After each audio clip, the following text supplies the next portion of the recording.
Hai study mates, kembali lagi bersama your study partner. Let's study English. Kita akan membahas tentang tuval skills, yaitu tuval structure, noun clause, dan adjective clause. Bahan pembelajaran ini dibiayai oleh donatur Let's Study. Saya berharap melalui konten pembelajaran ini teman-teman bisa lebih paham tentang tuval dan bisa meraih target skor yang diharapkan. Sebelum mulai, perkenalkan, saya Miss Fitri. Berikut pengalaman saya mengajar Inggris sejak 2017. Saat ini saya aktif mengajar di dua lembaga, yaitu Jago Bahasa dan Kobe Education. Saya juga punya kelas online, yaitu kelas Bimbo. Oke, so let's get started.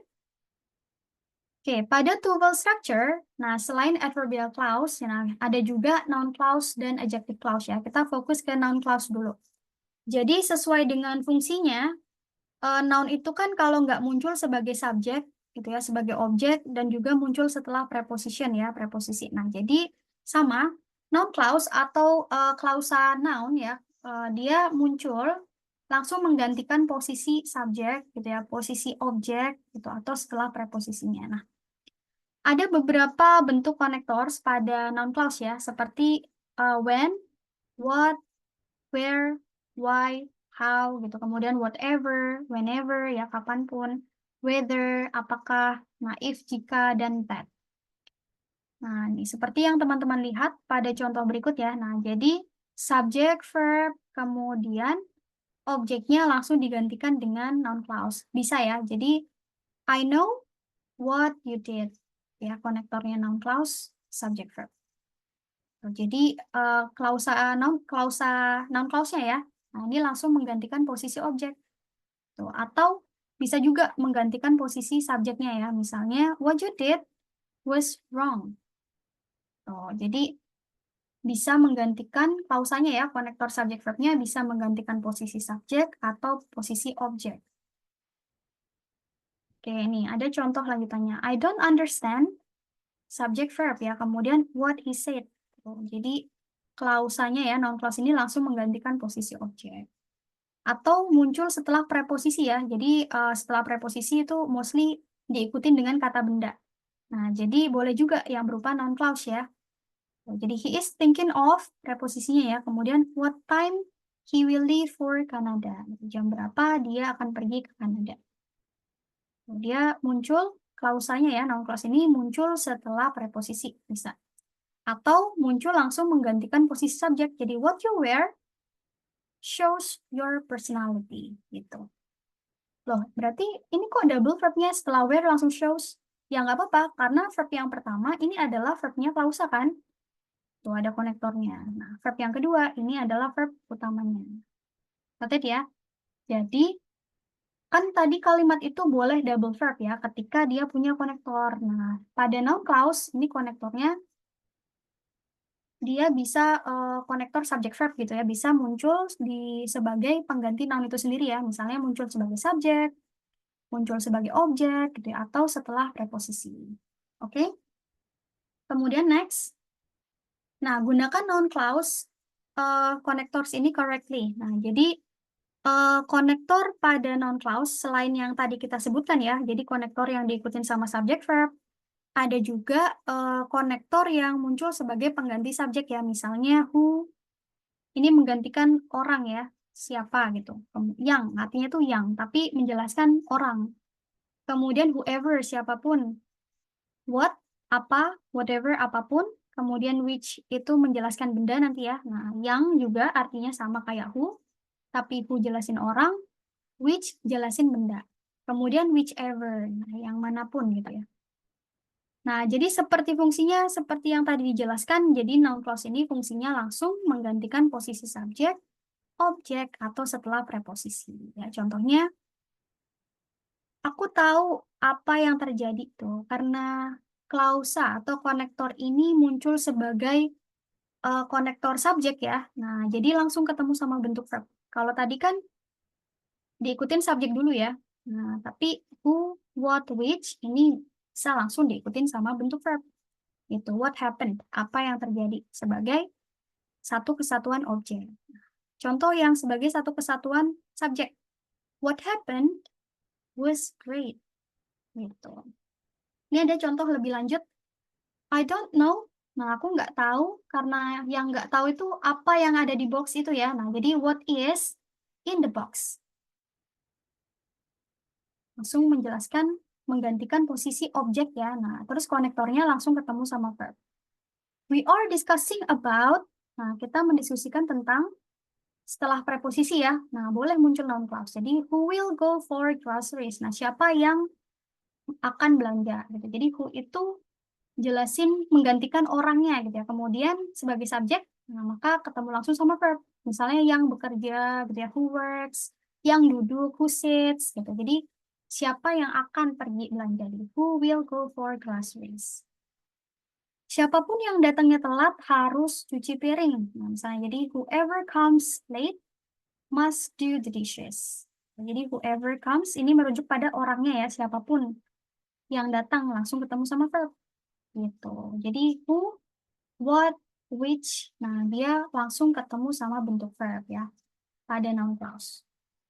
Tapi fungsi noun clause sama ya. Pokoknya noun clause itu klausanya muncul sebagai pengganti objek gitu ya, langsung gantiin posisi objek atau posisi subjek gitu ya, atau setelah preposisi. Oke, nah sekarang kita ke adjective clause. Nah, sama kan sesuai fungsinya ya. Kan tadi noun itu fungsinya kan kalau nggak muncul jadi subjek, jadi objek setelah preposisi. Nah, jadi klausanya pun sama. Jadi pada adjective clause, nah adjective itu fungsinya menjelaskan noun ya. Gitu. Jadi klausa yang bentuknya adjective ya, adjective clause ini adalah klausa yang menjelaskan noun. Jadi harus ada noun yang muncul untuk dijelaskan gitu ya. Tuh, jadi whom ini menjelaskan orang yang gitu ya. Kemudian which ini menjelaskan benda, that ini bisa jelasin orang ataupun benda, tapi mostly jelasin benda ya, things. Gitu. Contohnya gini ya. I like the book, tuh munculin dulu objeknya atau bendanya ya. Nah, I like the book which karena buku kan bukan orang ya. Nah, jadi kita pakai which ya, which you recommended. Nah, jadi aku suka buku yang kamu rekomendasikan gitu. Jadi adjective clause itu adalah klausa yang jelasin benda ya. Kemudian kalau misalnya jelasin subjek juga bisa ya. Misalnya the book which you recommended was interesting. Nah, buku yang kamu rekomendasikan menarik gitu ya, was interesting. Oke, noted ya. Jadi bedanya itu aja sih sama noun clause. Bentuk konektornya sama ya, mostly ya. Cuma bedanya adjective clause ini harus ada bendanya aja gitu yang muncul ya, subjeknya gitu atau objeknya dimunculin baru dijelasin sama klausa gitu. Kalau pada noun clause kan klausanya tuh langsung ya gantiin posisi subjeknya gitu, gantiin posisi objeknya gitu. Jadi nggak muncul bendanya. Gitu. Bedanya itu aja. Kemudian, oh ya, pada adjective clause, omission pada konektor itu mungkin ya, pada konektor yang ketemu subject verb itu bisa diomit atau dihilangin. Kayak misalnya kita bilang gini ya, I like the book you recommended. Gitu. The book you recommended was interesting. Nah, itu bisa.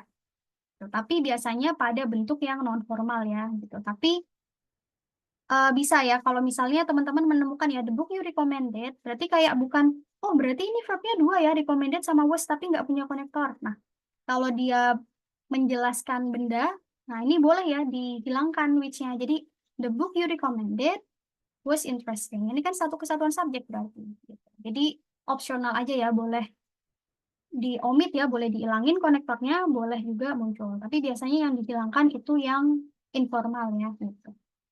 Pokoknya kita harus lihat ya, kayak dia menjelaskan benda pakai which ya, atau that, atau menjelaskan orang, whom, ya pakai whom ya, ketemu subject verb. Ini contoh lebih lanjut ya, the woman is filling up the glass, tuh munculin dulu bendanya, that she put on the table, yang dia letakkan di atas meja. Nanti ya, jadi adjective clause adalah klausa yang menjelaskan noun-nya. Oke, gunakan adjective clause connectors correctly ya sebagai subjek. Nah, jadi kalau tadi kan ada konektor adjective clause yang diikutin sama subject verb ya, whom, which, that.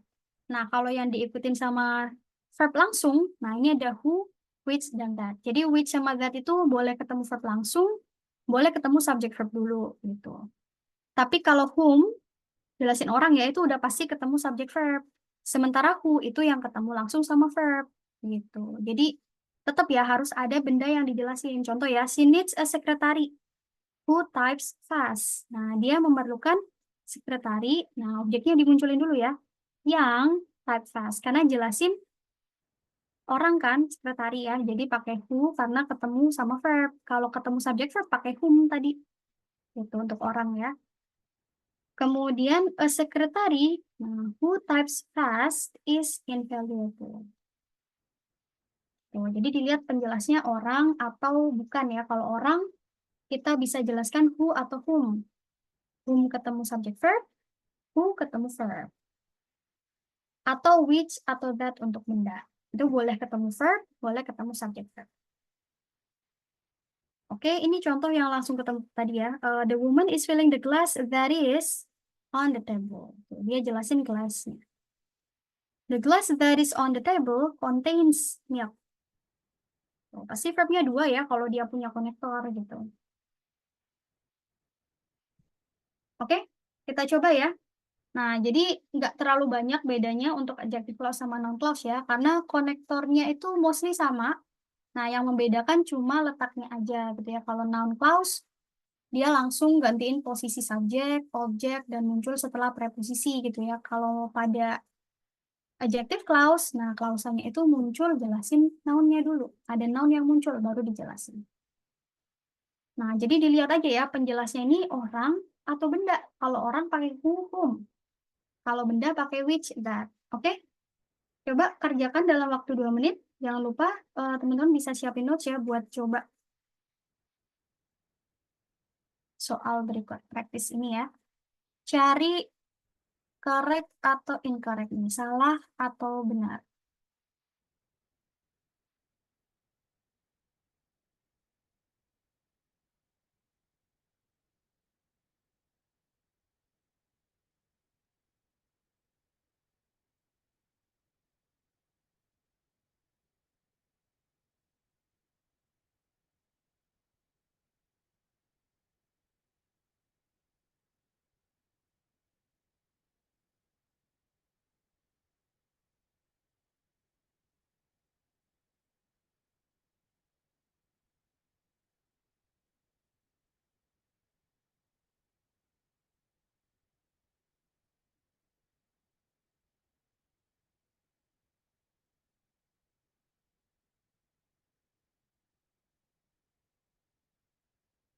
Oke, kita bahas dulu ya. Nah, kita jawab bareng-bareng. Nomor 1 nih, the rocket with whom. Nah, ini kan jelasin raketnya ya. Tuh, raket itu kan benda, bukan orang ya. Nah, jadi nggak mungkin dijelaskan sama whom. Gitu. Jadi ini udah pasti error ya. Kalau raket berarti with which. Gitu. Yang dengan itu ya, dengan raket itu. Gitu. Kemudian, jadi dilihat ya, sebelumnya itu orang atau benda. Kalau orang, kita bisa pakai who atau whom ya. Nomor 2. Nih, the part of the structure that has, oke dia jelasin part of the structure-nya ya, that has already been built needs, karena ya part of structure-nya juga tunggal, jadi needs to be turned down. Makanya ini nggak masalah ya, konektor ketemu sama verb. That sama which kan boleh ketemu langsung sama verb ya. Nah, terus dia juga nggak jelasin orang ya, jadi pakai that. Oke, udah correct. Nomor 3. The girl who she just, oke, the girl orang dijelasin who, bisa sih. Tapi setelah who kan harus langsung verb. Nah, sementara di sini dia pakai subjek lagi. Nah, kita coret aja subjeknya. Jadi, who just joined, gitu. Baru correct. Nah, tadi ya, jadi kalau who itu jelasin yang sebelumnya orang, tapi langsung ketemu sama verb ya. Yang whom itu yang ketemu subjek dulu. Kemudian nomor 4 nih, I have no idea about, oke, dia muncul setelah preposisi, oke ya, when the meeting is supposed to start, oke, konektor, subject verb. Jadi ini noun clause sebagai, noun clause yang muncul setelah preposisi ya, about. Berarti udah correct. Preposisi itu kata depan ya, nah nanti bisa dilihat sebelumnya tuh ada kayak in, on, at, gitu ya, all, for, from, with, without, ya, by. about. Nah, itu adalah preposisi.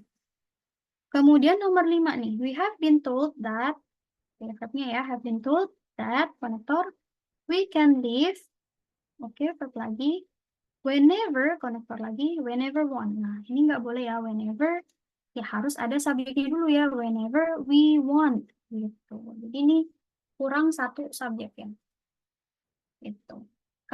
Jadi kalimat tuh boleh double verb ya, kalau konektornya satu. Kalau konektornya 2, berarti verbnya 3. Dan seterusnya ya, verbnya 4, ya konektornya 3. Oke, nah sekarang kita coba yang multiple choice. Oke, 2 menit ya. Nah, pokoknya langkah pertama ingat untuk mengerjakan multiple choice pada structure, cari kelengkapan kalimatnya dulu ya. Oh, dia minimal punya satu verb, punya satu subjek gitu ya, kalau boleh double verb, kalau konektornya ada satu. Oke, silahkan.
Oke. So let's check the answers ya. Kita coba jawab. Kita bahas bareng-bareng. Cari verbnya dulu ya, berarti langkah pertama. Oh ya, kalau misalnya teman-teman menemukan verb, tapi sebelumnya itu muncul to ya. Nah, itu bukan verb ya, tapi pelengkap aja. Jadi misalnya ada begin to understand. Understand itu verb, tapi kalau sebelumnya ada to, berarti bukan ya, yang dihitung yang beginnya aja gitu. Seperti ini ya, to conduct. Conduct itu kan verb ya. Nah, tapi karena dia muncul setelah to, berarti ya nggak usah dihitung verb. Jadi verbnya itu cuma are dan trigger ya. Trigger itu verb ya, memicu. Oke, verbnya ada 2, berarti kita akan cari satu konektor. Oke, jadi kita eliminasi yang nggak sesuai kebutuhan ya. Kayak yang A, ini kan nggak ada konektornya. Jadi nggak mungkin kita jawab ya, nanti double verbnya. Kemudian yang, oh berarti antara B, C, D ya, karena B, C, D kan ada konektornya. Nah, tapi teman-teman lihat dong, subjeknya adalah noise pollution. Pollution itu kan uncountable ya, nggak bisa dihitung. Nah, jadi sesuatu yang uncountable ya, benda yang uncountable itu dianggap tunggal. Nah, ketika tunggal seharusnya verbnya kan plus S. Tuh, jadi kita nggak mungkin pilih yang B dan C ya, karena ini kan trigger ya, bukan triggers gitu. Kalau dia triggers, baru kita bisa pilih yang C misalnya. Oke, karena ini dia trigger aja, nah kita akan pilih yang D. Gitu. Karena modal kan nggak ngaruh ya.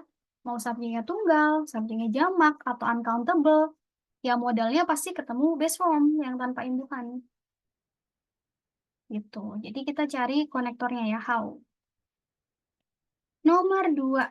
Nih, kita cari verbnya ya. Ini ada witness, yang menyaksikan, melihat. Kemudian were, nah ini verb juga. Oke, berarti verbnya 2, kita akan cari satu konektor ya. Eliminasi yang nggak sesuai kebutuhan. Yang C itu nggak ada konektor. Yang D ada konektor, tapi dia ada verb lagi. Nanti verbnya kelebihan ya, ada 3 nanti.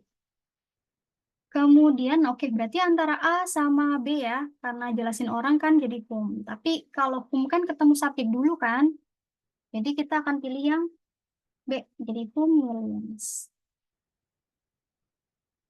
Nomor 3. Verb-nya ada extends. Jadi kalau teman-teman nggak tahu artinya, ya kita bisa lihat ya, kalau subjeknya kan ya udah pasti tunggal kan. Nah, pasti verb-nya tuh yang plus S ya. Extends. Kemudian, oke, jadi verb-nya ada satu, terus dia ada preposisi ya, at. Ya, nah, teman-teman lihat di pilihan, pilihannya itu ada hit semuanya ya. Hit itu verb ya. Nah, karena ada verb, ya berarti kita akan cari ya satu konektor juga. Jadi konektor sama verb ya. Nah, eliminasi yang nggak sesuai kayak yang ada hit tapi nggak ada konektornya pasti salah. Nanti double verbnya. Ya, berarti kita pilih antara C atau D. Karena dia muncul setelah preposisi ya. Nah, kita cari yang non-clause ya gitu. Which temperatures hit the freezing point. Jadi konektor subject verb. Karena kan nggak ada benda yang langsung muncul dijelasin ya. Jadi kita nggak pilih yang which hit. Kemudian nomor 4. Nih, verbnya ada form ya, membentuk sama change. Nah, change itu berubah. Sebenarnya change itu bisa noun, bisa verb ya, bisa berubah, bisa perubahan. Tapi karena dia muncul setelah adverb, Lily ya, nah ini udah pasti verb sih. Karena nggak mungkin ada adverb dijelasin noun ya, nggak ada. Nah, jadi verbnya 2, terus di sini kok ada konektor semua ya, that. Nah, berarti kita setarakan dulu karena ada N. NC ini noun ya, jadi elegansis, noun, and noun, baru cari konektor gitu. Setarain dulu baru cari konektornya. Jadi yang A ya. T itu dia noun, and mitis gitu. Dan kalau B kan nanti ini ada verb lagi, ya kan? Yang C ada verb lagi. Ya bisa ya. Jadi pokoknya kalau menjawab soal structure ya, nah cari dulu kelengkapan kalimatnya. Pastiin udah ada verbnya berapa gitu ya, ada konektornya enggak. Terus kebutuhannya apa gitu ya, kurangnya apa. Terus eliminasi yang enggak sesuai kebutuhan. Oke, jadi sekian materi kali ini. Thank you for watching. Untuk pembelajaran lebih lanjut, teman-teman bisa mengakses tautan e-book, PPT, dan latihan soal melalui tautan yang ada di description. Dan sebagai bentuk apresiasi dan dukungan pada Let's Study yang telah menyediakan bahan pembelajaran gratis, teman-teman bisa berdonasi melalui scan QR di samping. Selain itu, teman-teman juga bisa support Let's Study dengan cara like, subscribe, follow, dan share platform Let's Study ke teman-teman yang lain. Teman-teman juga bisa komen di bawah jika ada pertanyaan. Okay, so see you on the next video.